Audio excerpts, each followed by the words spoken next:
뜻으로 읽는 성경 사무엘상 13장부터 같이 한번 읽어보도록 하겠습니다. 사무엘서는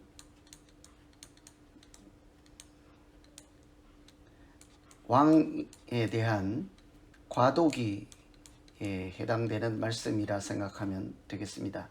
왕이 없다고 하는 시대, 사사기라고 할 수 있겠죠. 실제로 눈으로 보이는 사람의 왕이 있는 시대니까 열왕기라고 할 수 있겠습니다. 그게 이렇게 과도기, 중간 단계라고 할 수 있죠. 그러나 말씀드린 대로 이때도 왕은 사실은 있었고, 또 이때도 사실은 왕이 있었죠. 하나님, 우리의 왕이신 하나님이 이때도 계셨고, 이 왕의 시대도, 열왕기 당시에도 하나님이 왕으로서 계셨죠. 두 시대 다 사람들이 왕이 없어서 자기 소견에 옳은 대로 했다 하는 것은 계심에도 불구하고 하나님을 보지 못하고 믿지 아니하고 인정하지 않았다라는 것이죠. 눈으로 보이는 왕이 있음에도 하늘에 계신 하나님 아버지로서 하나님을 왕으로 인정하지 않을 때 이 사람의 왕은 아무것도 아닌 것을 살펴볼 수 있겠습니다. 그래서 전체적으로 사사기나 열왕기 시대를 통해서 누가 진정한 왕이신가 하는 것을 말씀을 통해서 살펴보겠습니다. 하나님이 우리의 왕이시죠. 만왕의 왕이십니다. 13장 오늘 왕이 등장하는 과도기에 사무엘과 사울의 이야기를 통해서 계속해서 지난 시간에 이어서 같이 한번 보겠습니다. 13장은 사울이 왕이 된 다음에 첫 번째로 등장하는 이야기죠. 왕이 된 지 2년, 그러니까 왕 초기에 왕이 되었을 때 어떤 일이 있었는가 하면 블레셋과 전쟁을 하게 되었습니다. 이스라엘 군대는 2천과 1천이니까 3천이었습니다.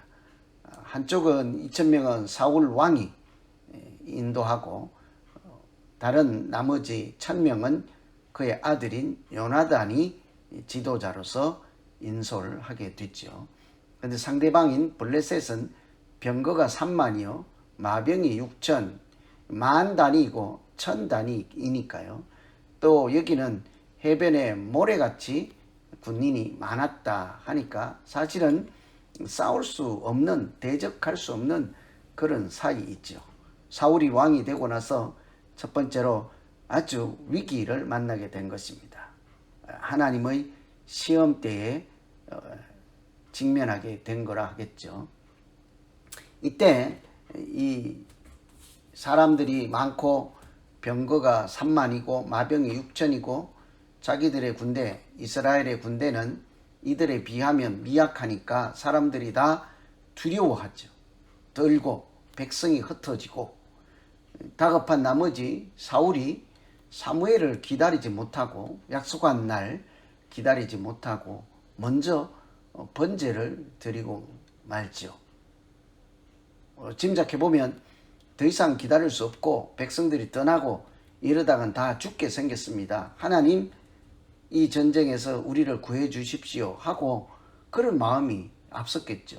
그래서 예배를 주관하고 또 선지자 하나님의 사람인 사무엘이 기다리라고 한 날짜까지 기다리지 못하고 자기가 하나님 앞에 예배를 주관하고 드렸습니다.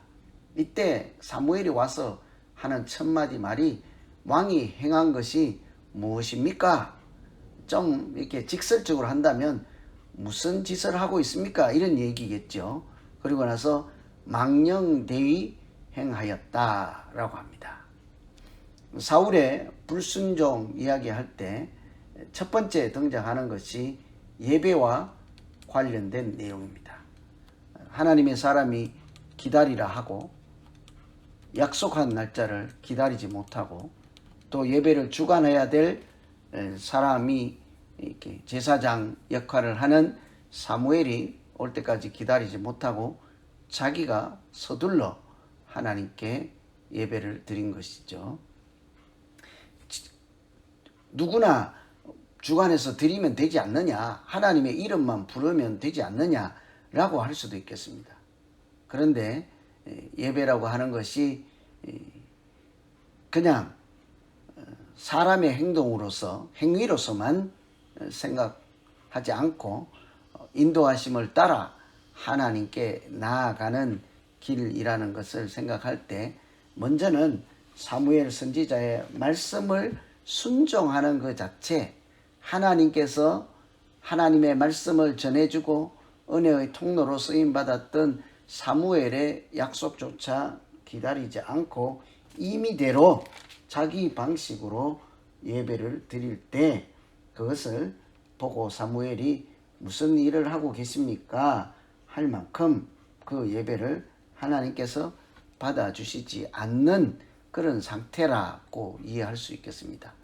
어쨌든 사울의 첫 번째 책망을 받은 사건은 예배와 관련된 것이었습니다. 왕이 되고 나서 첫 번째 시험대에 오른 전쟁 앞에서 그 전쟁의 주인이 하나님 되심을 정말 믿는다면 가장 첫 번째 해야 될 일은 하나님 앞에 순종하는 일이지 않겠습니까? 다른 말로 하면 하나님의 왕 되심을 인정하는 것이라 하겠죠.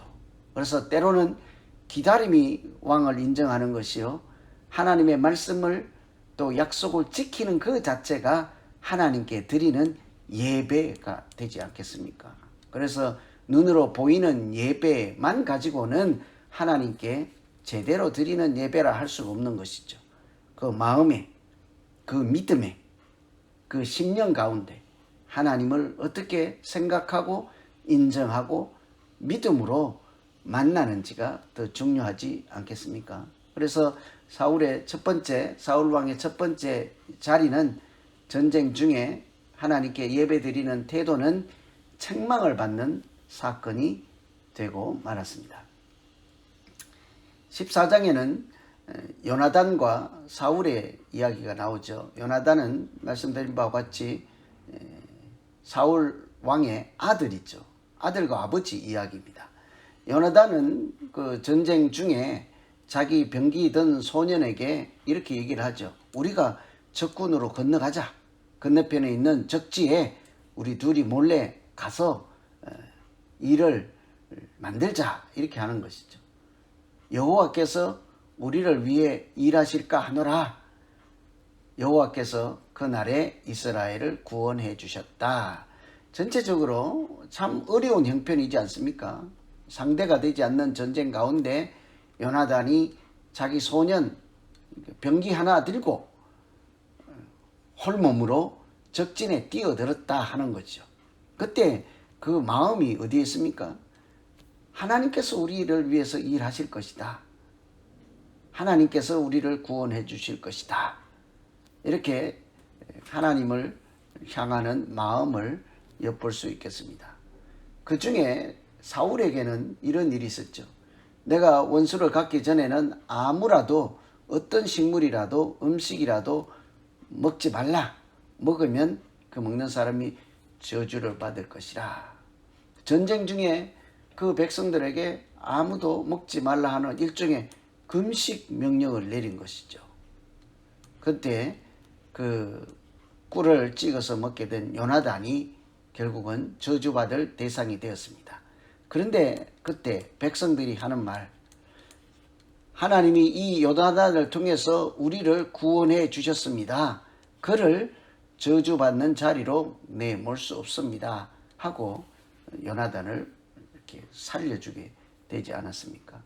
사울이 왕위에 나간 후에 모든 나라들, 주변에 있는 나라들을 이겼다. 겉으로 보면 참 성공적인 이야기처럼 들립니다.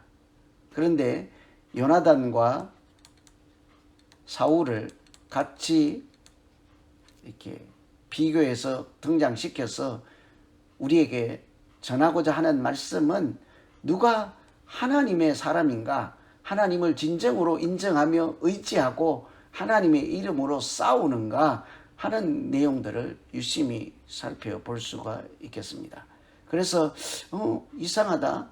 왕이 아닌 아들이 오히려 하나님의 붙잡힌 사람 같다 하는 이런 느낌을 가지고 읽으시면 되겠습니다.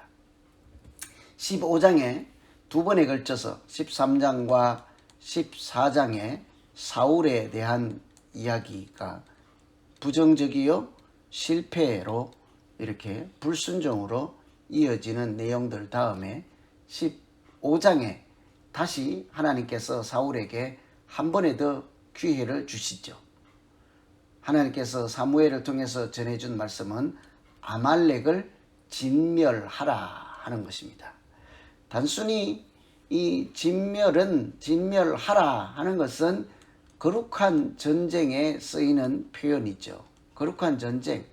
하나님께서 싸우시고 하나님께서 싸우신 것을 인정하는 것으로서 전쟁의 모든 노획품, 전리품 모든 것들을 하나님께 다 올려드리는 것, 그것이 진멸하는 여호와의 전쟁이죠.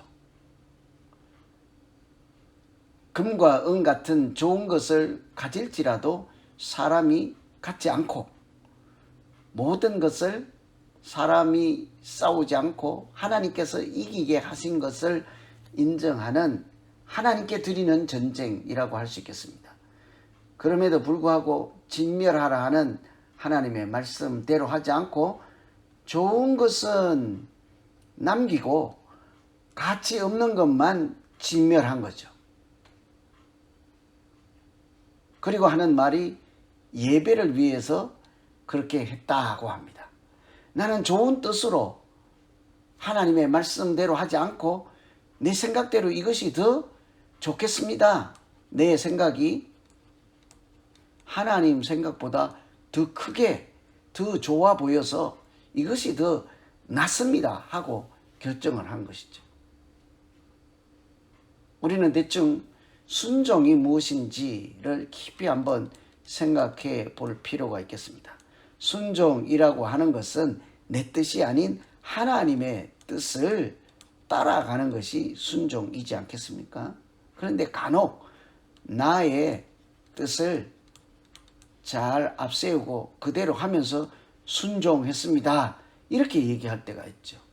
순종은 내 뜻대로 하는 것이 아니라 기본적으로 나의 뜻과 상반될지라도 하나님의 뜻을 택하는 것 자체가 순종인 것입니다. 우리가 사람 사이에서 다른 사람을 도움을 준다 할 때 그 도움이 무엇이겠습니까? 본질은 그 사람 편에 서는 것입니다. 그 사람의 필요, 그 사람의 부족함, 그 사람의 그 요구사항 이런 것을 살펴 그것을 채우는 것을 도와준다라고 할 수 있는 것이죠. 그런데 우리는 가끔 도와준다고 하면서 도움이 필요한 사람의 마음이나 요청이나 그런 계획이나 이런 거 생각지 않습니다. 자기 생각대로 하면서 도와준다고 하죠. 전혀 도와주는 것이 아니라 때로는 무시하고 멸시하고 방해하는 것이 오히려 될 수 있다는 사실을 한번 생각해 보아야겠습니다. 마찬가지로 순종도 이런 것이라 할 수 있겠죠.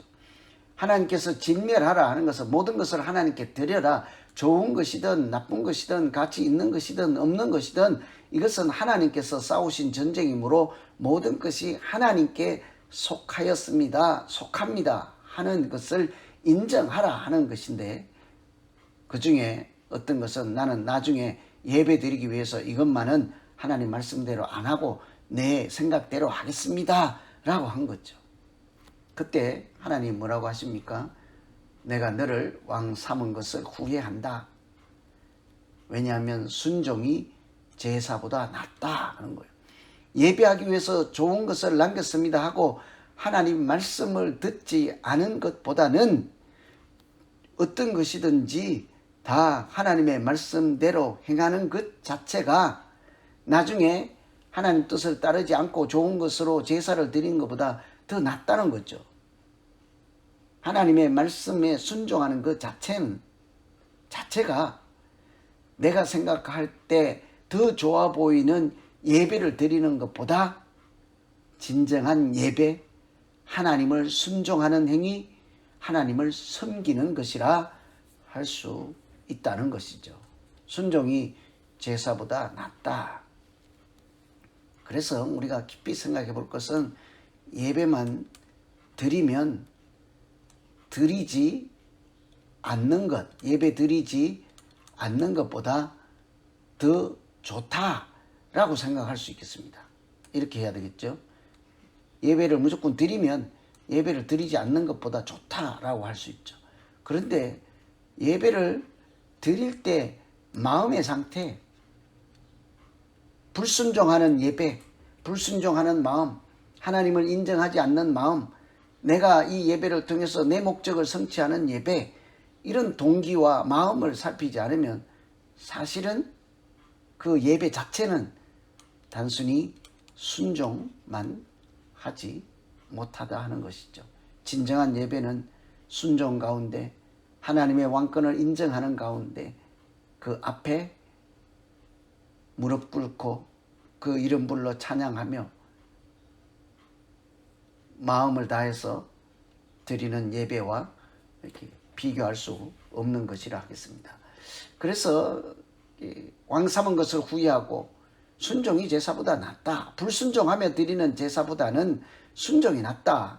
이렇게 말씀하시면서 사울을 하나님께서 버리게 됐죠. 더 이상 왕으로 이렇게 섬길 수 없겠다 하는 정말 안타까운 말씀을 하십니다. 그 이유는 사울이 말씀을 버리고 하나님은 사울을 버리게 되었다라고 할 수 있겠죠. 그래서 이런 것을 보면 우리가 왕 되는 것도 중요합니다. 필요합니다. 그러나 더 중요한 것은 왕이 되고 난 다음에 어떻게 하느냐에 따라 왕이 왕다움, 진정한 왕이 되는 것이 아니겠습니까? 그래서 무엇이든지 일이든지 일 그 자체보다 일을 하는 방식, 일을 하는 태도, 일을 하는 과정, 이것이 정말 중요하다는 사실을 우리가 한 번 더 기억해 보아야 하겠습니다. 16장에 가서 드디어 다윗이 등장을 하게 됐죠. 그래서 사무엘 상은 어디서 분수령일까 하면 16장에 우리가 깊이 관심을 가지고 살펴보아야 하겠습니다. 사무엘은 16장이 분수령이 되기 때문이죠. 31장 이후의 끝까지 31장까지는 다윗의 이야기로 우선 사울 왕은 이제 점점 쇠퇴하고 다윗이 점점 왕으로 자리를 찾아가는 과정이라고 한다면 15장은 사울이 오히려 중심이 된 곳이죠. 그러나 사울을 초대 왕이라고는 하지만 사실은 왕다운 왕 되지 않고 왕의 이름만 가졌던 사람으로 바로 불순종으로 하나님으로부터 인정받지 못하고 이름만 왕이요 오히려 사울 다윗으로 옮겨가는 과정에 지나지 않는 그런 왕이었다고 할 수 있겠습니다. 드디어 16장에 그래서 사울이 하나님의 말씀을 버렸다. 불순종함으로 하나님이 사울을 버리고 왕의 자리에서 더 이상 일하지 못하게 될 때 하나님이 찾고 계신 한 사람이 있었죠. 사무엘에게 가라고 합니다. 베들레헴에서 이새의 아들을 내가 이미 왕으로 선택하여 놓았다. 점 찍어 두었다 하는 것이죠. 그러니 너는 기름을 들고 그 베들레헴 이새를 찾아 가라 하죠. 8째 아들 중에 7 아들을 다 만나보았습니다. 사무엘 앞에 그 이새의 아들들이 한 명씩 등장하였으나 그 중에 하나님께서 아무도 내가 기름 부을 자라 말씀하지 않았습니다. 그래서 사무엘이 이 아들이 전부입니까? 할 때 아닙니다. 말째 아들이 한 명 더 있으나 그는 지금 밖에 양을 돌보기 위해서 심부름 일하고 있는 중입니다. 할 때 그를 데리고 오라 하였습니다. 그리고는 하나님께서 이가 바로 당신이 기름 부을 아들 왕입니다 하고 다윗에게 기름을 붓게 됐죠. 그때 하나님의 신에 크게 감동을 받았다라고 합니다. 그래서 이제 사울 대신 왕으로 등장할 다윗이 처음으로 언급되는 나타나는 사무엘상 16장, 그래서 분수령이 되는 곳이라 할 수 있겠습니다. 그리고 나서 기름 부음을 받은 다윗이 첫 번째로 한 일을 소개하고 있죠. 당시에 사울이 악령에 시달려서 늘 괴롭힘을 당할 때에 신하들이 수금을 잘 타는 사람을 불러서 수금을 타면 악령이 떠나게 될 것입니다 하는 이야기를 듣고 다윗이 불려오게 됐죠. 사울 앞에서 그 수금을 탈 때 사울에게 있던 악한 영이 떠나게 되었습니다. 수금을 잘 타서 수금이 악한 영을 떠나게 하였을까요? 악기를 잘 타서, 소리가 좋아서, 아름다워서, 너무 훌륭해서? 그렇지 않죠. 여기 다윗에게 하나님의 영이 크게 감동을 주었다 하니까 다윗에게 하나님의 영이 역사하심으로 악한 영을 떠나게 한 것이죠. 지난주에 말씀드린 것처럼 다윗은 하나님이 역사하시는 그릇에 지나지 않았던 것입니다. 그래서 다윗이 첫 번째 한 일은 사울의 악한 영을 떠나게 하는 하나님의 일을 그에게 나타내게 되었습니다.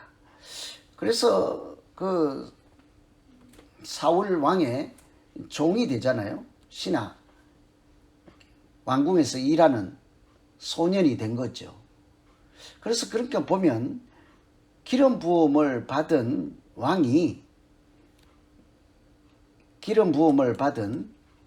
다윗이 왕으로 택정된 선택받은 자가 첫 번째 한 일은 다른 왕을 섬기는 종이 된 것입니다. 신하가 된 것이죠.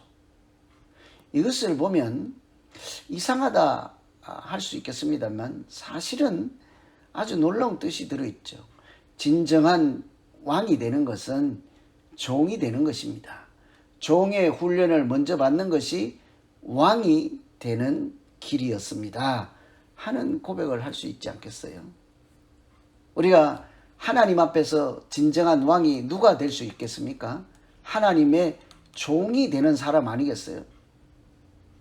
그래서 이 다윗에게 기름 부음을 받고 가장 먼저 경험하고 하게 되는 일은 악한 왕의 종이 되는 것입니다. 그것은 그 사람의 종이 되는 것이 아니라 하나님 앞에서 진정한 왕이 되기 위한 왕이 되는 과정이라고 할 수 있겠죠. 다윗의 하나님을 인정하는 과정, 악한 영을 쫓아내는 하나님의 신이 역사하시는 통로가 되는 과정, 이런 과정을 통해서 왕으로 나아가는 첫걸음을 우리가 살펴보았습니다. 그러고 나서 곧이어서 다윗이 기름 부어 먹고 하는 일, 또 다른 한 가지를 소개하고 있습니다. 흔히 다윗과 골리앗 싸움이라고 하는 것이죠. 블레셋 나라가 당시에는 강국이었습니다. 이스라엘을 괴롭힐 때 그 전쟁이 일어나게 생겼죠. 그때 그쪽 블레셋의 대표인 한 사람이 앞에 나와서 골리앗이라고 하는 사람이 나를 죽이면 우리가 당신들을 섬기는 종이 될 것입니다. 반대로 나를 죽이지 못하면 당신들은 우리 종 노릇하게 될 것입니다. 우리가 당신들을 종으로 삼을 것입니다. 속국으로 식민지를 삼겠다 하는 것 아니겠습니까? 그때 아버지의 심부름을 갔던 다윗, 당신 누구간데 할례 받진 못한 백성들, 당신들이 누군데 하나님의 군대를 모욕하느냐, 참 대단한 말을 하는 거죠. 그리고는 가서 주의 종이 블레셋과 싸우겠나이다. 이 어린 왕이 사울 왕에게 그렇게 이야기를 하는 거예요. 하나님의 군대를 왜 모욕하느냐 이렇게 얘기를 하는 거예요. 이때 제가 자세히 써놓진 않았습니다만 다윗은 전쟁에 참여한 군인이 아닌 거예요. 전쟁에 참여한 형들을 방문해서 살피고 돌아오라고 한 아버지의 심부름을 간 상태였습니다. 그러니 골리앗의 소리를 들을지라도 나를 죽이면 우리가 종되지만 나를 이기지 못하면 당신을 종으로 삼을 것이다 하는 이야기를 듣고 우리 형들 다 죽게 생겼다, 큰일 났다 하고 성질나면 화가 나면 당신 누군데 우리 형을 협박하느냐 이렇게 하면 되죠. 그런데 뭐라고 합니까? 자기 형들에 대한 이야기는 없고 왜 하나님의 군대를 모욕하느냐, 내가 가서 싸우겠다 하는 거죠. 그리고 나서 다윗은 막대기 하나 들고 돌 5을 들고 물매를 가지고 갑옷을 입혀주었더니 그것은 던져버리고 갑옷을 입지 않은 채로 골리앗을 대적하기 위해서 나갔습니다. 그리고 하는 말이, 너는 골리앗은 칼, 창, 단창으로 나왔지만 나는 만군의 여호와 이름으로 싸우노라. 참 어리지만 하나님의 사람이 아니고는 말할 수 없는 그런 이야기를 하는 거죠. 그렇게 해서 다윗이 골리앗을 이김으로 다윗을 통해서 역사하시는 하나님을 사람들이 알게 하였습니다. 그래서 16장, 17장 이것은 앞에 13장, 15장에 나오는 사울의 불순종이라고 할까요? 하나님에 대한 하나님을 인정하지 못하는, 잘 알지 못하는 이런 행동과 아주 대비되는 그런 장면이라 하겠죠. 하나님의 이름으로 가서 싸우고 하나님의 군대라는 인식을 가지고 여호와의 영, 하나님의 신에 감동된 사람으로서 왕이 되는 준비로 종이 되는 다윗의 모습을 소개하는 말씀이었습니다.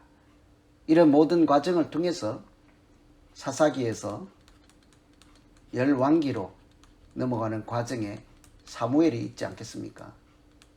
말씀드린 대로 모두 하나님이 왕으로 계셨습니다. 하나님의 왕이십니다.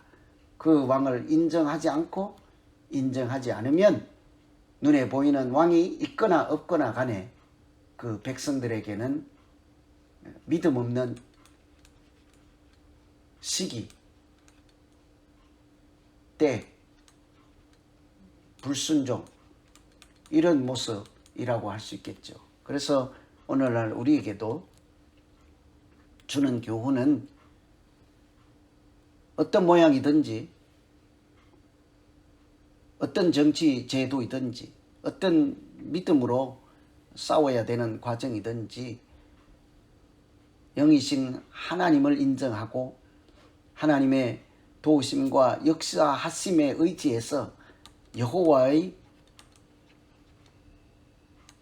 군대로 살아갈 때 우리는 여전히 하나님의 사람이라 할 수 있겠습니다.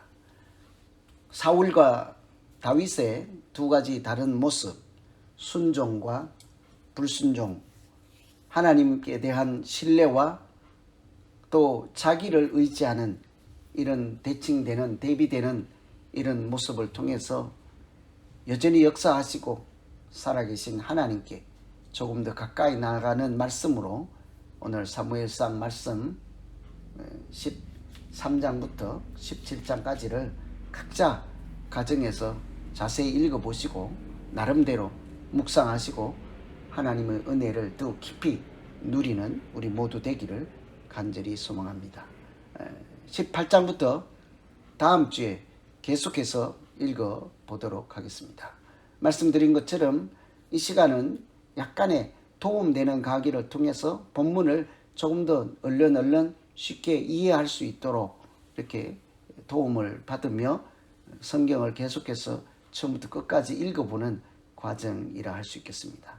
다 하나님께서 지혜 주시고 성령 하나님께서 우리에게 들을 귀를 주실 때만 우리가 성령의 말씀, 성경의 말씀이 살아 역사하시는 생명의 말씀이 될 줄 믿습니다. 꼭 승리하시고 말씀으로 일용할 양식을 삼는 우리 모두 되기를 간절히 소망합니다. 다음 주에 또 뵙겠습니다.